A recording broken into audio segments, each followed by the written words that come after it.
Welcome back, everybody. And we're on the grand finale, the best part of the day. We are excited for our panel here in front of us. And Tom is going to take over the GASTA master. Dr. Tom Farrelly from MTU, we're delighted to have you with us. And this is always a fun part of any conference in Ireland. So delighted to have you. And you take over from here, Tom. Thank you. Thanks, Karina, and thanks again to ATU for the invite to come up and roar and shout at people as usual. As I said, no, I really do love the GASTA because, as I said, most academics just cannot shut up. They just can't. They kind of go, I know I'm a few minutes over, but I've only 8 more slides, and I'll just keep going and going and going. If you sign up for a GASTA, the rules are 5 minutes, as Kevin knows. Apparently, with some people coming in live online, they're not recordings, they are coming in live. They will still get the counting in, the counting out. If you haven't seen it before, we'll count Oscailga 1 to 5, shout GASTA. The clock starts then. I'll stand to one side. When there's 10 seconds to go, I'll come up here along the side. When we get to 5 minutes, it'll be Haendo, Tree, Cahar, Cuig, Stod, and that is it. And that's the great thing about GASTA. Even if they're shite, it's over in 5 minutes. No. But isn't that? I mean, we've all sat there at conferences year after year and losing the will to live with 74 slides to go. At least if it's rubbish, I'll come in. Because metaphorically, I'm just doing what most of you would love to be doing. Yeah, fair point. So, but there is also a serious thing about it. It is a chance to give a shout out, genuinely. If somebody says something which makes you think, reach out to the people there. This is a genuine chance to give a shout out to stuff. So, Kevin, are you ready? I'm ready. And will too, Ray? Oh, maybe.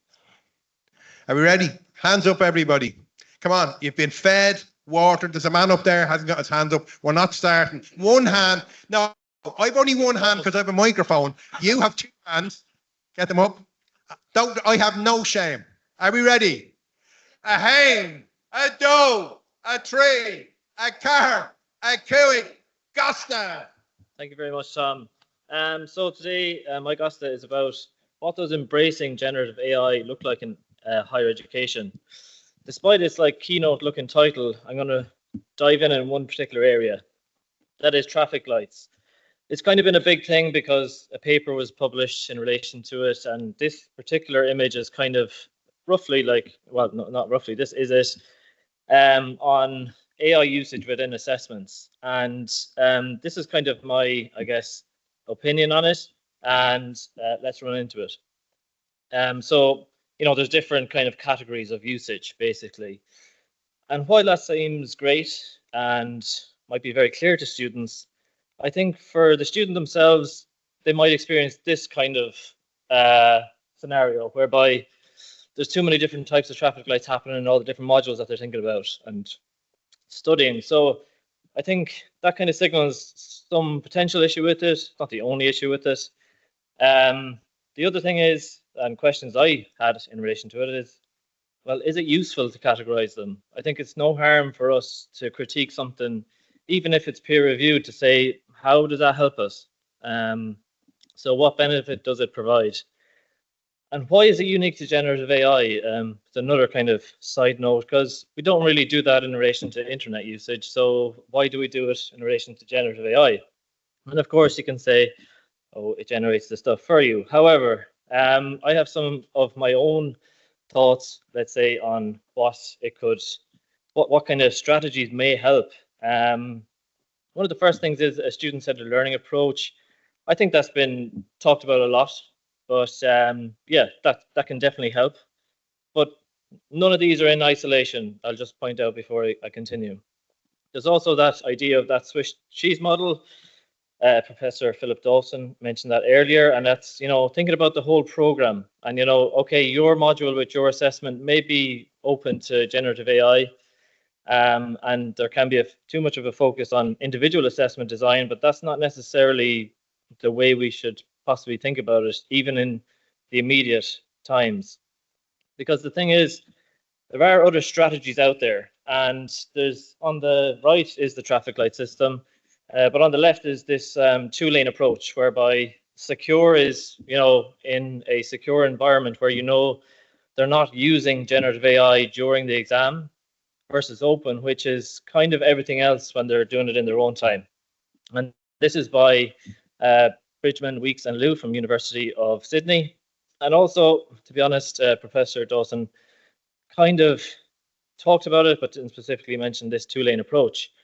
But one clear thing for this is the fact that it's a programmatic approach. It's not for your individual module, which I think is sometimes where sometimes the guidance is focused too much on. So for me, I think, having that approach at a program level would be beneficial. So my thoughts, and it is my thoughts, you can critique my thoughts, question my thoughts as I've questioned that model of the traffic lights, but I think there can be too much of a focus on defensive tactics, and that's what I refer to as, only looking at module level. Because my second point is there's not enough emphasis at program level or course level, whichever terminology you use. And I think the guidance to academic staff, it could be better because, in my opinion, it's very mixed. And, in the age that we're in, I don't think that's what we want to create. We don't want to create confusion. We want to have a clear vision and some clear strategies to try help staff. So that's me. Thank you for listening. If you want to reach out, let me know. If you want to discuss anything, and thanks very much for listening. Don't applaud him. He denied you the pleasure of shutting him up after 5 minutes. So you can give him a half round of applause. Go on, a half round. Sly, yeah, that's it. That's it. Perfect. Well done, Kevin. Okay, so our next one, Kevin. Kevin is now turned into my technological assistant here now. Many talents. Next, should I get the right one? This one. Yeah. Okay. So I can just also say that you'll see the badge I'm wearing. So I've been GASTA'd. So it's designed by Brian Matters. Anybody in the EdTech world will know that. So as I said, anybody can be a presenter, but it's something special to be a GASTA'd here. So, Okay. Are you nervous? Totally. Excellent. Do you want the full 5 minutes, or will I pick some random number? 15 would probably get me through. But Excellent. The 2. 2 minutes Perfect. would be fine. Right. So we just went very old school, just up. So this time we're going to start off on the left, then to the right. Are we ready? Hands up in the air. Shake them out. Shake them out. Come on. It's the end of the day. Ready? A hen, a doe, a tree, a car, a cooey, GASTA. Okay, thanks very much for that introduction. So my name is Farrelly. This is Caroline Mullen. We're half the team that work together. Yvonne Sarsfield is our instructional designer, and Miriam Malone, who might still be online with us here, was the other lecturer that was involved in it. So it was definitely a team effort. And I know Anne talked about instructional designers and lecturers, but I tell you, it went round over and back so much time. It was like a game of Wimbledon, and I think we both won at the end. So really what we're going to talk about is scenario-based learning and how we use that to try and improve our online education for our engineers. And we know online education is soaring. So we're expected by 2028 about 1 billion users online. Here in Ireland, the latest stats in 2024 was that 40% of our workers actually have participated in some online courses. And ATU Sligo, I know we have about just under 70% of our student population are taking online courses. And from an engineering perspective, 50% of our students are taking that course. So really what we're seeing by this stats is that things, online education is where it's going as well. And we need to focus on that effectively. But it's a balancing act. Whilst online education is flexible and adaptable and accessible for our learners, and a lot of our students are part-time workers, which is really positive. Sorry, I went the wrong way. There's challenges. So collaboration is a big one. Interaction with the instructors is also a big challenge as well. So we want to try and get a balance where we have interactive content, we have regular feedback for our students, they feel engaged, collaborative learning. But for our engineers, what's really, really super important is having those fundamental online, those problem-solving skills, which Industry 4.0 is looking for. Employers are calling for them. They're paying for people that have that skill, and also the digital tools that you can actually manipulate and use them and have that involved in our education as well. So we've come across, and the answer we're thinking is welcome to active learning, scenario-based learning, which I'm sure most of you are very much familiar with, and that's to enhance and engage our students overall. Putting ourselves in a realistic scenario and practicing what we're learning, applying it directly. So really learning by doing, as we say. So what are the aim of our study really is how can we teach in that kind of effective collaborative type of environment online for our students, and we want to get that feedback. We started off by giving them an initial understanding on the concepts, and I know Gabrielle talked about earlier, just the fundamental, what is sustainability, making sure everybody understands what's happening, and then we develop that virtual scenario that Caroline will talk about. And we wanted to see, well, how easy is it to navigate? How enjoyable is it to use? And then finally, we really want to know, did they learn how to problem solve? Can they apply that overall? So I'll hand it over to Caroline. Thank you. So, as Fionnuala mentioned, there were 4 of us together that worked on the project. We're always hearing from Engineers Ireland that our graduates are leaving college and they don't have proper problem solving skills. So that was one of the key things that we wanted to address, and particularly with our online students. So the 3 lecturers all had experience in industry before we joined academia, and we all worked at different times in laboratories. So we came up with this problem where somebody walked into a lab in a manufacturing site and they were presented with problems in samples. So they were given the problem statement, but there were many different routes that they could go down to solve the problem. So some of the routes were quick fixes. You could solve the problem quickly, but it wasn't the actual root cause. So we started in Miro, and with one slide, I'm going to show you, we spent months on this between us, trying to come up with all these different routes the students would go down. And then we worked with an instructional designer, and we took these 12 routes and we tried to put them into ThingLink. ThingLink was the only educational online platform that was really available to us that we used at the time. And the student went in, we created a very short video on the theory. So this is a problem solving skill. We want you to learn, here's the theory, now go into the lab, here's the problem, and we want you to solve it. So when they went into the lab, they had to choose where they wanted to go. They want to talk to people, they want to look on a computer, did they want to go to the filing system and see what was there? And they had to ask questions. And some of them asked the questions and they got to a quick answer and they said, that's done, that's fine. And then the system would tell them, this is a cause, but it's not the root cause, go back. So they got immediate feedback. They could go into the warehouse, they could go and talk to their colleagues. And the big thing was the immediate feedback. So we all know as lecturers how hard it is to get feedback to our students when they're doing assessments, but this was immediate and it was very effective. So the students navigated their way through. The feedback took a very long time to develop as well, because there was a lot of learning for them in linking the theory to the practice that they were doing. And then they could see their causal chain on where they went. So here he comes. So they loved it. The students loved it. I was surprised how much they liked it, but they did like it because they liked the real scenario. Down, tree, car, cooey, start. Done.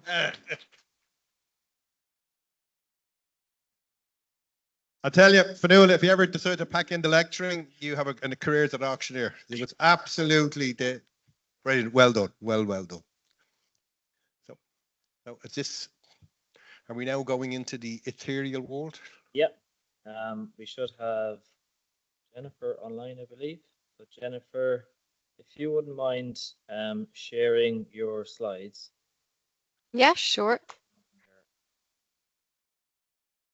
Sorry, I'm going to turn that camera off actually. Now, Jennifer, I expect to see a camera on. I want to see the fear in your eyes. The We're sweat allowing on my you. brow, yeah. We are I getcha. allowing you to be. We're allowing you to come in online. There we are, Jennifer. I don't want to see any of that stuff. I'm going to move back, I think. Good to see you, Jennifer. Yeah, you too, Tom. So, sorry, I think we'll do sorry, something Tom, special for you. 1 second. Are you sharing, Jennifer? Just to check. Yeah, I'm going to share my screen. Is that okay? Yes. Yeah. Okay, perfect. Excellent. Okay. Now you're at the Okay. rapid Tom Okay. now, so So, look. right, Thank you. we're gonna do the Icelandic clap, which is one of my favorites. Now for Jennifer, I think you deserve something special. Hands up, Lava Suus. So it'll be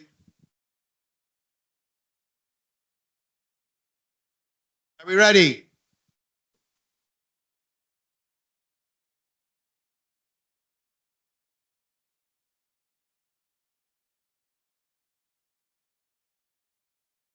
You better start, Jennifer. Oh, apologies. Hi everyone, my name is Jennifer Gilligan, and on behalf of my colleague Tamsin Cavallero, our presentation is titled Waving Not Drowning, Co-Creative Teaching on Project WAVE, Students with Intellectual Disabilities in Higher Education. So Project WAVE is a 2-year Path for funded program that offers individuals with intellectual disabilities the opportunity to attend university. And its overarching goals are to provide an inclusive academic setting, foster self-determination and independent skills. It has multiple progression routes and completion routes, and it aims to prepare students for future employment. So our presentation provides an insight into the exploratory learning journey that we have undertaken with Project WAVE students in ATU Sligo, as we collectively navigate real-world dilemmas while fostering student partnership through the use of technology. So how did these partnerships work? So the lecturer-instructional designer relationship was one in which the lecturer, in this case Tamsin, was the subject matter expert, but needed assistance in how to use technology with the students as partners in shaping and leading a module in ICT. So the students were the partners in content creation. We followed their lead in terms of what their employability needs were, speaking to them about barriers that they faced in the past with technology and the levels of their digital capacity currently versus where they needed to be in order to achieve their personal and professional career goals. So weekly meetings took place between Tamsin and her colleague on the employability skills module to seek out context to the use of ICT and what would directly benefit students in working environments. This was then fed to me, the instructional designer, and it was my role to create those opportunities and to explore them on their Moodle page. This Moodle page was used in the classroom with the students, and then the resources were all available to the students after the class. This method allowed for a flexible and responsible approach to the module, which took into account the diverse needs and abilities of our students. So how did this work in practice? So by facilitating differential instruction in a variety of forms, this provided opportunities to increase the students' understanding and interest. So basically each week participants were provided with content which was presented in the following ways: a visual agenda on the Moodle page, a discussion around the content and application of where what the students were about to learn. And this was often woven into social context. Then we had a live demo in the class and then a practice session. And we followed up with a video to act as another resource outside of the class, and a group reflection then tied it all together at the end in the use of a forum. The reflection and the interaction with the students acted as a guide for the follow-up sessions, which always centered around what the students thought, how they reflected on their experience, the relevance of the application of the technology in their future careers. And we were able to capture all this data in Moodle, and we could see how many students carried out the task correctly, how they reflected together as a group, and how many of them watched the video afterwards. So we required all the students to place a record of their learning into an e-portfolio so that we could showcase, or they could showcase their learning to an employer if they so wished. And a lot of the students were actively seeking part-time employment and work experience while they were on the programme. So some examples of what we covered was using Teams for interview purposes, the exploration of NetEquit through the use of a safe space we provided in our weekly forums, using Panopto to create video presentations, using Excel to adapt the ATU calendar, student calendar to their own needs, using PowerPoint as a presentation tool, using Word for their CVs and how to document their learning, and it was all put into the portfolio. And all these tasks were driven by developing meaningful and applicable digital and employability skills.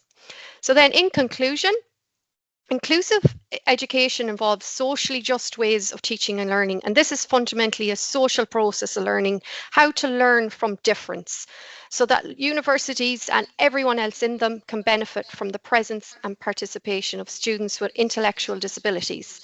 By enabling students to become co-partners, it demonstrates deliberate inclusion, sharing a task, meaningful assessment, and outputs that can be reused in the workplace.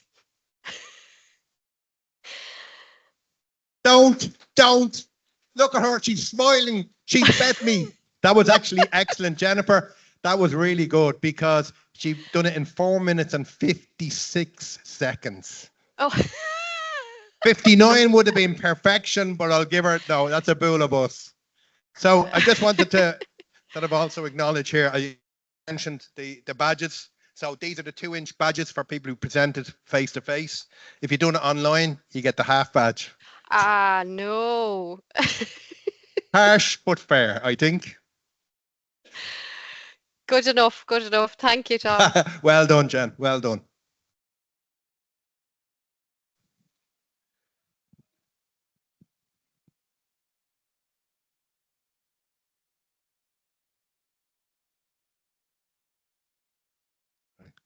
So here's my younger, less handsome brother. He's also my nemesis. He's really good at GASTAs, but we'll have to see how it goes today. He's obviously. Long time since I done one time. It's a long time. I think it was Carlo. What, 2018? Was it 2018? I didn't get any badge.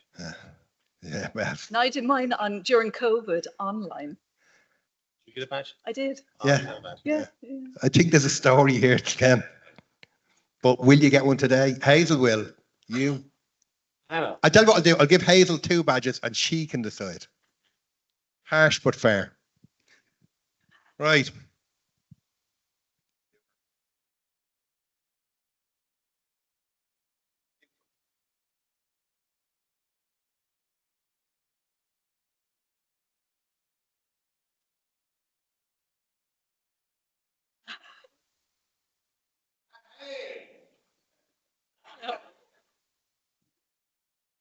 These 2 are getting married in a few weeks. I think they deserve a round of applause for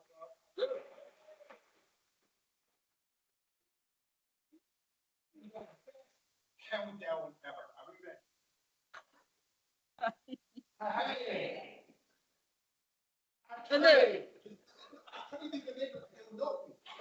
Move your shoulders. We are not going to do it on these 3 here. I'm watching you. When I start lecturing, one of my friends said,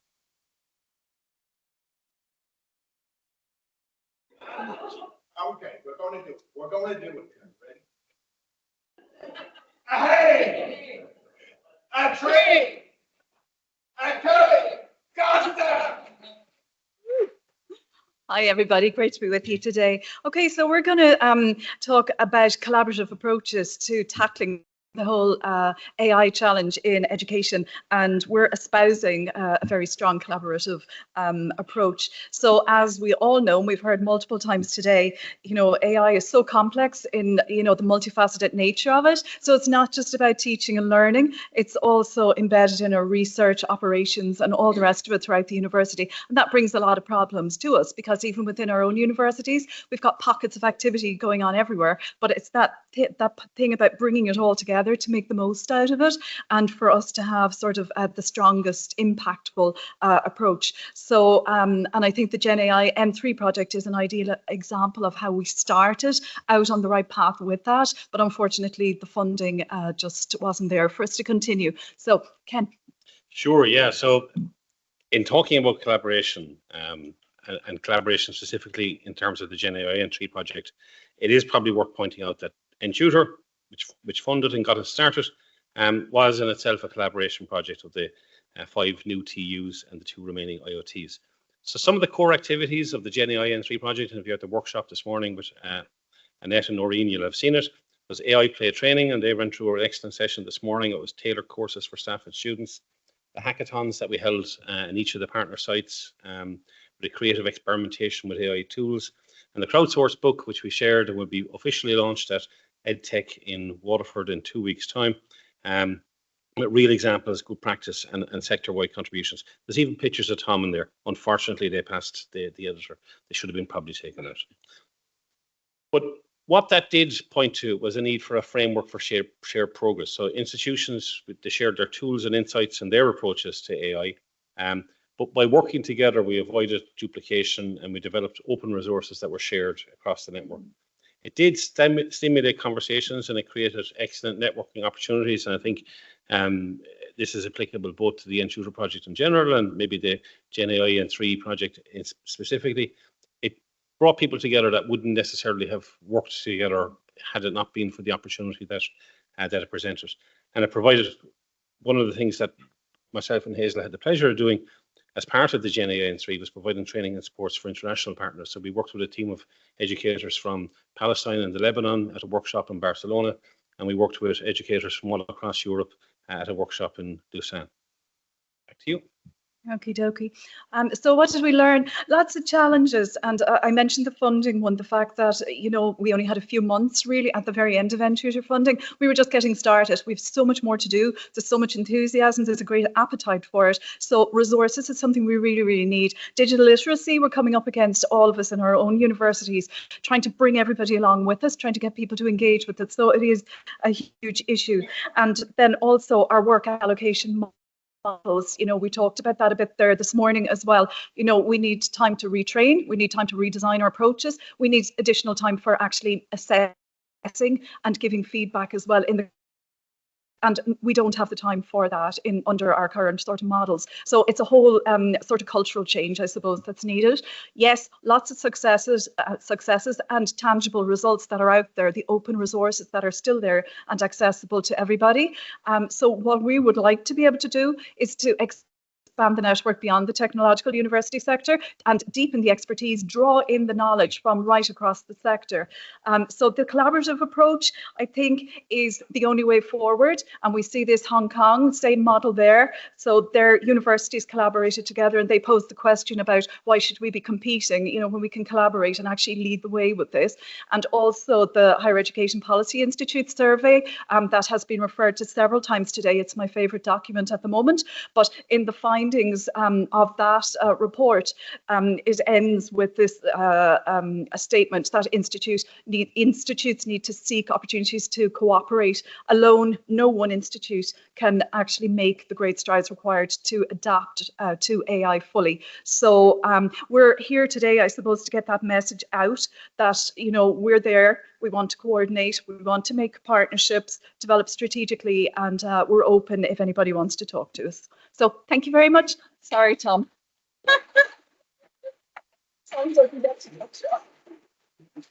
Boo. He doesn't like it when you finish in time. No, you ruined the whole thing like that.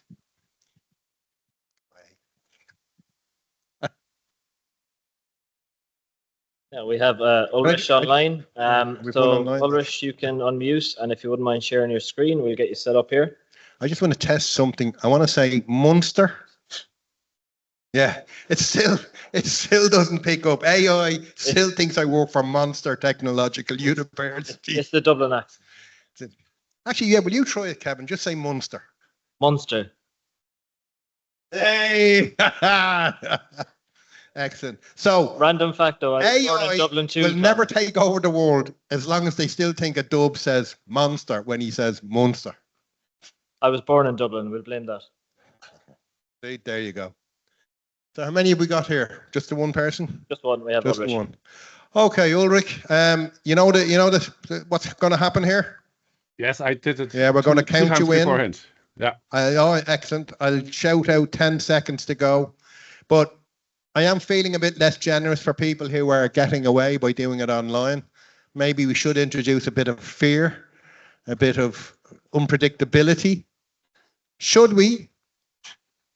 How much time should we? Have you rehearsed this, Ulrich?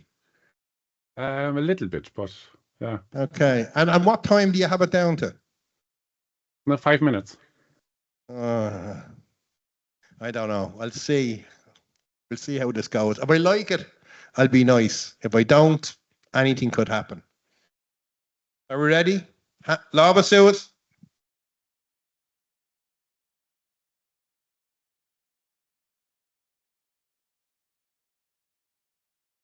Hain, Doe, Tree, Cahir, Cuig, GASTA.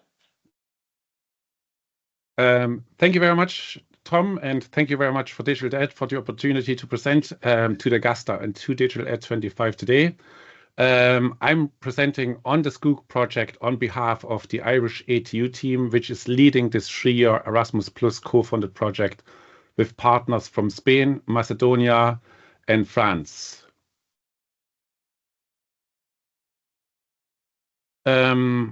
Before we get into the digital aspects, I would like to give you just some context in relation to the Skook project.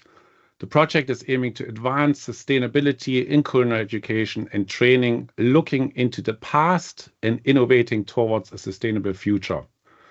The project is currently developing several multilingual digital tools supporting the integration of sustainability practices within the culinary, but also within the broader hospitality and tourism sector. The tools and resources include, at the moment, interactive videos, webinar resources, manual on sustainability of the food cycle, and an e-poster connected to a survey snapshot. I will provide a quick overview of these digital resource tools. Each of the partners is responsible for a specific resource, however, collaborating with the other partners to refine and further develop the resources through feedback from those partners.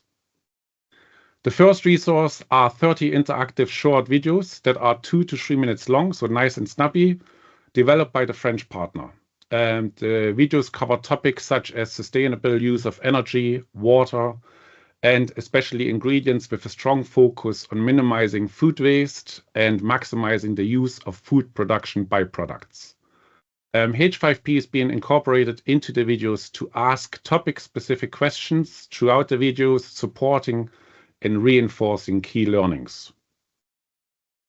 The next resource is a result of webinars hosted by each partner, with the Macedonian team leading out on this aspect. 3 webinars have taken place so far, with guest speakers covering topics such as sustainable sourcing, sustainable cooking practices, reduction and utilization of food industry waste, preservation of food and also traditional techniques, and improving the nutritional aspect of food to make it healthier. The resources are made available on the project website, include recordings of the individual guest speakers.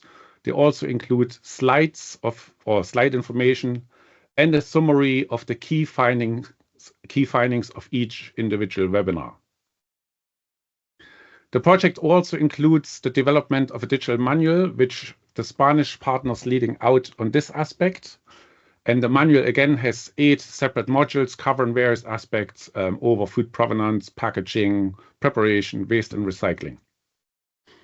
The resources in the manual include case studies, practical examples, quizzes, images, and graphics with digital touch points to explore resources linked to specific aspects covered in the manual. The last and final aspect is the survey snapshot, which is a resource based on a survey carried out by each partner to evaluate sustainability awareness in the training institutions and the broader sector. The resources developed is an e-poster that covers all aspects of the survey with many interactive touch points. Again, you see the little hands there. And this allows to delve deeper into specific aspects of the survey and its findings. The linked resources are hosted on the project webpage, but are not accessible through anything else but the e-poster. All the tools covered here will be fully available to students and colleagues on the completion of the project, which will be the end of this year. And the resources can be used individually or in conjunction, both in and outside of the classroom, to support the integration of sustainable practices within the culinary sector and further afield. Thank you very much for listening and for your time. If you would like to know more about the project, feel free to use the QR code or the link provided. Thank you very much. 4 minutes and 22 seconds. Well done, Ulrich. I don't really mean that, by the way. Is he gone? No, I'm still here. Yeah. Are we down to our last? Yep. All the way from Sligo. So John Pender, he committed the ultimate faux pas for anybody new to Augusta. He says to me, Tom, it's my first GASTA, will you go easy on me? So that actually only makes me worse. Perry Share, is Perry looking in on this? Yeah, he's not getting a badge though. Unless he's standing up here, he's not actually contributing. Like, this is not like, the other conferences, you stick your name up, you don't even go to it and you put it down on your CV. No, it doesn't work like that. Now, John also asked, could he get 15 minutes for the 3 speakers? Again, my answer was no. So, right, we're all good there. Now, we'll go back to the Icelandic one, but I think Karine wasn't sure that the ATU crowd would be clever enough, but I think they'll be able to do it. I'm just saying it there. We're going to go, instead of going Hato 3 far up all the way up, we're going to start at Cuig and work our way down in reverse. That was pathetic. We're going to go from Cuig all the way down in reverse. No, it's just about okay. I hope your counting is better than your wooing. Ready? Lava Suez.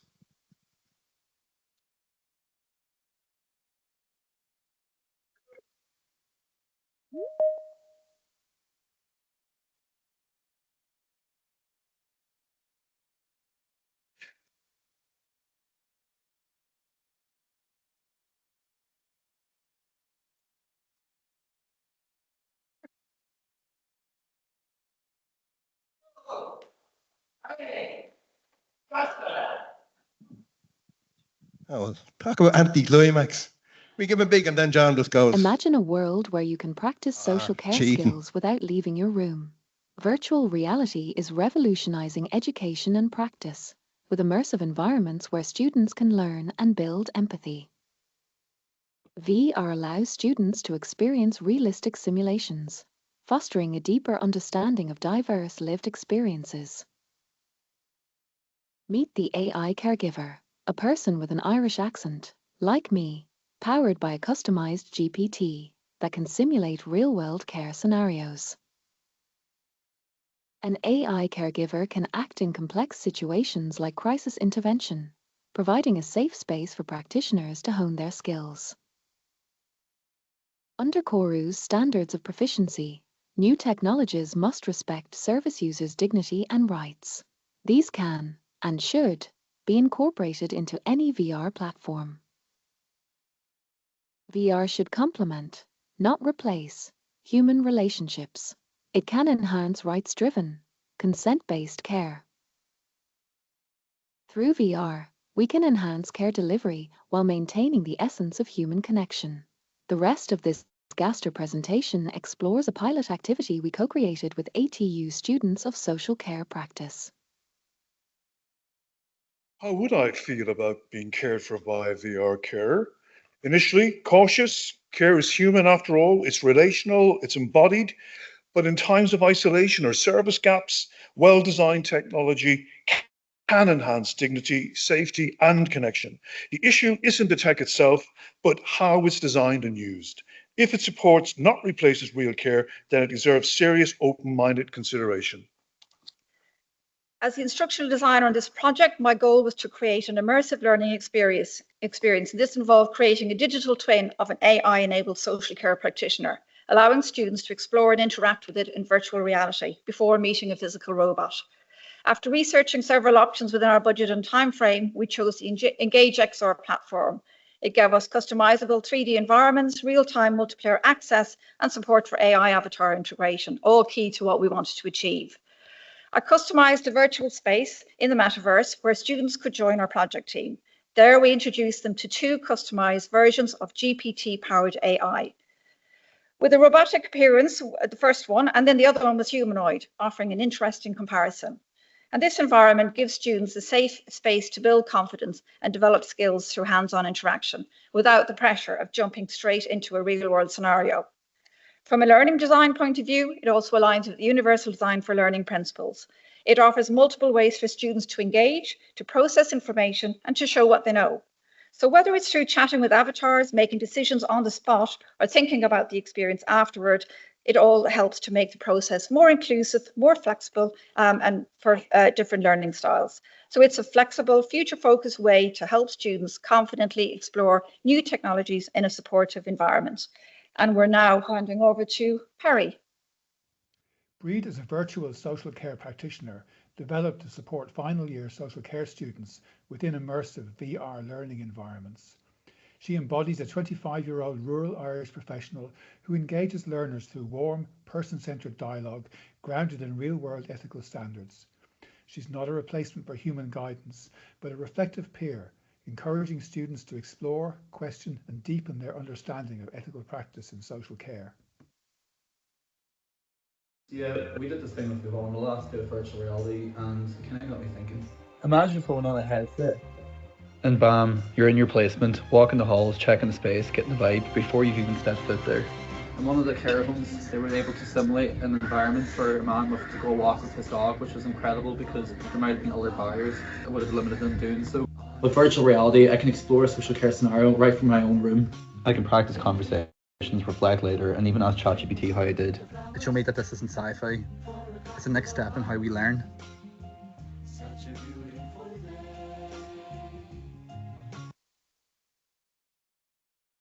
So, in reimagining how we teach social care, we've embraced VR not as a gimmick, but as a pedagogical tool grounded in universal design for learning principles.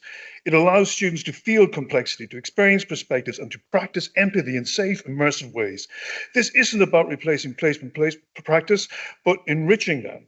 VR helps us meet diverse learners where they are and challenges them to go further.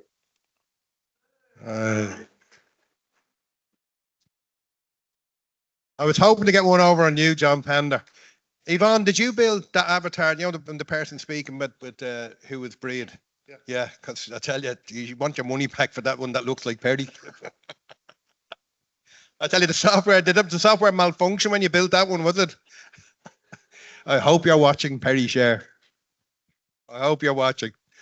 So, right, so as I said, everybody can be a presenter, but it takes fair gumption to come in here and put themselves through that.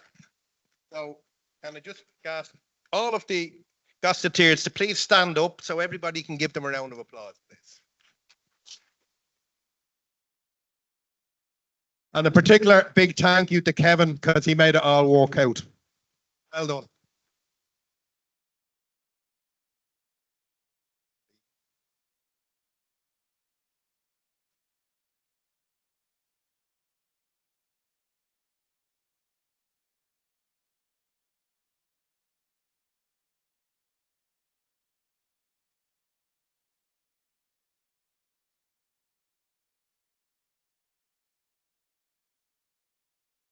Sorry. Oh, thanks. Thank you very much. Now, that's the one for Perry. He gets the half one. Very much.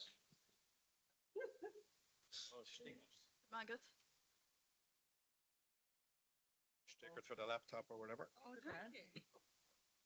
But just as a final thing, no, as I said, there's some great projects here, and I really do mean it. I'd say one of the great things about the GASTA, it gets a lot of people an opportunity in a short period of time to give a shout out, and it brings a bit of levity at the end of the day. So thanks again for the invite, Karina.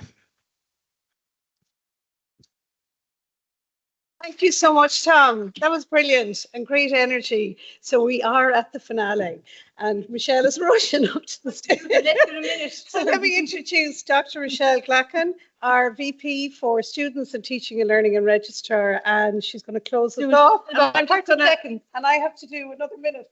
Oh, you should do another minute. Let's do it. So I'm absolutely delighted to have the opportunity to say a short few words and to formally close this conference. And I'm not going to compete with the sun or compete with all these people who can do it in 5 minutes and less than 5 minutes. So I'll keep it very short and very brief because I'm sure you're absolutely saturated in terms of all that we've come across today.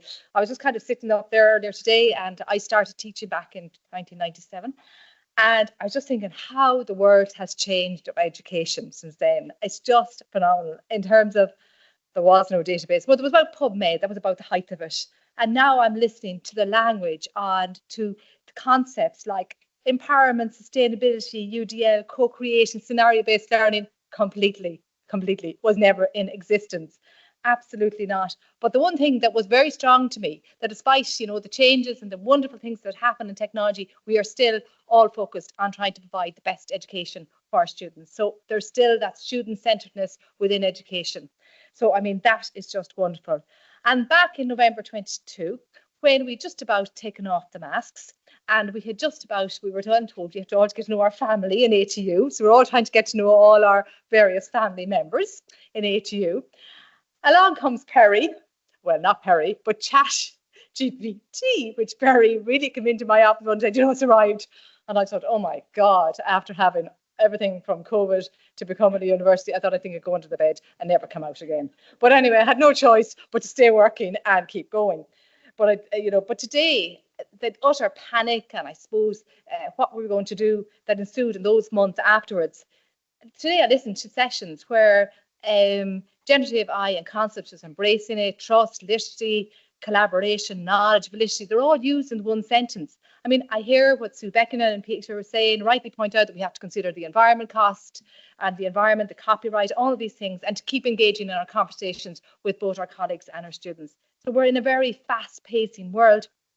But I think what clearly demonstrates today is there is the appetite within the higher education sectors to actually grasp the concept. And we as humans still want to have the upper hand. However much technology is there, we still want to be the leader of things. So ATU are very open to any sort of collaborations. And certainly we've seen in terms of InTutor how successfully that worked as well. So I just wanted to finish off by saying generosity of the presenters today was just something else. Shared their knowledge, shared their practice and their research outputs, second to none and very much appreciated. I have a whole list of things that I have to look up from the pair framework to the RTE brainstorms. I was nearly convinced to join a module in macroeconomics, but I think I'll think about a retirement instead of that lark. But actually it sounded really interesting. So on behalf of myself and the colleagues in ATU Teaching and Learn Centre and ATU, I'd like to thank all of you presenters, audience, everybody for just being, and the virtual audience there, to just for a really, really insightful day. I'd like to thank Karina, who's going to come up now and do it in a minute, for her work and obviously in putting all this together. Okay, thanks very much.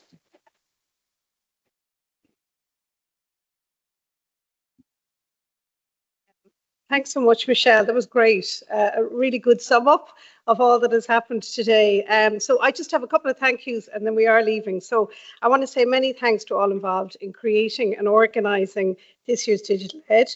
We are 5 years going, and I'd like to say a special thank you to Olga Vaughan, who did an mountain amount of work, and also Kevin Cunningham, and Orla Scahill and Sean Jaffe that are here, and Pat Heffernan. I know he's gone somewhere, but he was here in the room. We also had Emma MacDonald, who recently graduated with her Masters in Education. We're really proud of Emma. And Ailish McNeil, and also Patricia Henry, who's here with us from Sligo as well. And who else did I miss here? No, and I must also thank my great colleagues in teaching and learning. We're in leadership in teaching and learning, and thank you so much for all your support. Dr. Niamh Plunkett, who's here with us, based in Sligo, a great partner and colleague in teaching and learning. And a really special thank you to Michelle Glacken, Dr. Michelle Glacken, who's here with us, as I said, our VP for Students in Teaching and Learning, and who looks after us all so well. So many thanks, Michelle. So just to finish off, this year it brought together, the conference brought together educators and researchers and practitioners working all across digital education and transformation. So as Michelle has said, we all learned so much from each other. And I suppose the big message from today is all about how do we keep it all going. And collaboration was the key, and that was the key message earlier from Phil and certainly from Sue as well. So on behalf of the Teaching and Learning Centre and the Digital Ed Conference team, I'd like to take this opportunity to thank you all for coming, and all of our brilliant presenters and our session chairs, and Annette Cosgrove and Noreen Henry also. And of course we have Ruth Graham. I don't want to miss this amazing production that has happened here on my left. Ruth is a fantastic graphic harvester. So we're all going to take pictures, Sue or Ruth, in a moment of this. And I'd just like to also give recognition and thank you to the Higher Education Authority and the National Forum for Teaching and Learning under the Sattel Fund, who support this work that we're doing. So we couldn't run this conference without their support. So thank you so much I don't think I missed anybody, did I? Did I get everyone in? I hope I did. So thank you so much. Thank you, everybody.